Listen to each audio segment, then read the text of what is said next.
tūliņ sāksies atlaišana. Tā ir pirmā doma, kas nāk prātā vairumam darbinieku, kad uzņēmuma vadība ir izlēmusi, ka laiks kaut ko saoptimizēt. Iestājas dažādas fight, flight or freeze reakcijas, apņēmīga ņemšanās un sevis pierādīšana, milzu skepse un savējo vervēšana pret gaidāmo vai klusa saplūšana ar mēbelēm. Ja nu mani vienkārši nepamanīs, jo galu galā ne mana cūka, ne mana druva. Protams, ir arī virkne pozitīva reakcija, tomēr neizbēgami, uzsākot vispārēju uzņēmuma procesu un kultūras transformāciju, tas saskarsies ar uzvandītām dūņām.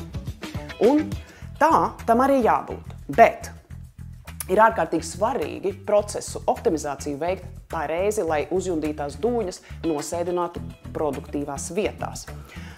Svarīgi ir nejaukt vadības atbildības ar darbspēka pienākumiem, savstarpēji netraucēt un nebremzēt. Ja arī tavs uzņēmums ir optimizācijas priekšā, atnāc 29. maijā uz vadības konferenci Foghorn 2025 organizācija kā sistēma un saņem atbildes uz saviem jautājumiem. Tiekamies!